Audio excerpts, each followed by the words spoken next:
there, my name's Lily. I'm a second year TV production student at Bournemouth University, and I'm going to tell you the 5 online resources that have been the most helpful in my studies so far.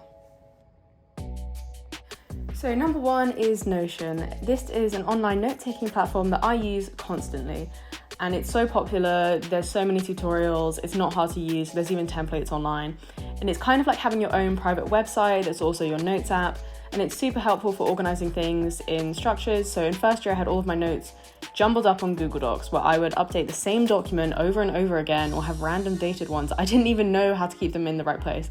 But on Notion, I kept separate sections for years, semesters, units, sessions, or dates, and you can easily put links to other pages you've already created in these documents.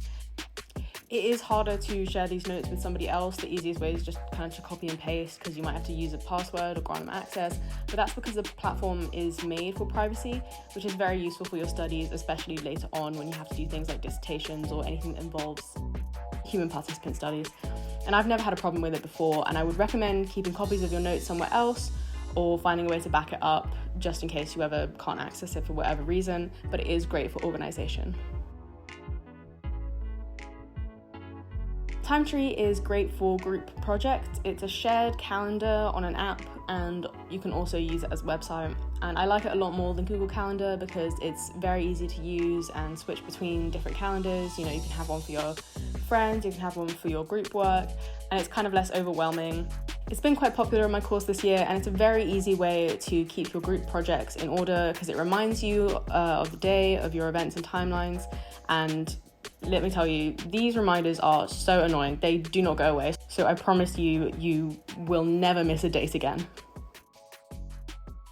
YouTube, I know it's basic, but it will be helpful no matter who you are, no matter what course you're doing. And for certain courses, you might even get shown some videos from YouTube to support your learning or as examples, as like further reading. For example, I follow some accounts like these online for my TV and film studies, but YouTube is obviously an easy way to pick up skills and solve problems such as tech issues or computer skills. You know, it can help you with organization, efficient revision, and it's a great place to get insights from industry professionals. Our ambassadors also have a lot of vlogs that cover some of these topics, so be sure to check them out here.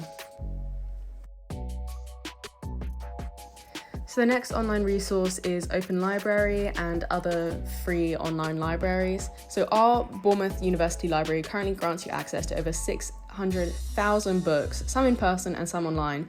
But if what you're looking for is already booked out or it isn't in there, it can be helpful to look at free online libraries. They are legal and they're helpful, especially if you need something late at night, last minute for a deadline, if you're away from the library. And it's good to set up an account for these sites so you can keep track of your reading and have full access to their texts. And the last one is ChatGPT. It has become more and more popular, and I'm sure you will have heard of it, but it's important to use it in the right way. While ChatGPT could write your assignments for you, they won't be very good and you will get caught for plagiarizing.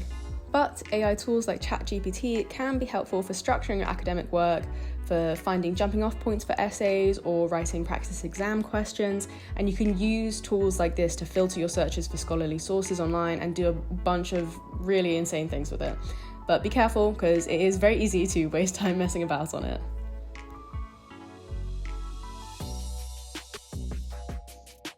I hope these tools are as helpful to you as they have been for me, and if you want to see more of our ambassadors' blogs and vlogs about student life, you can check them out using these links.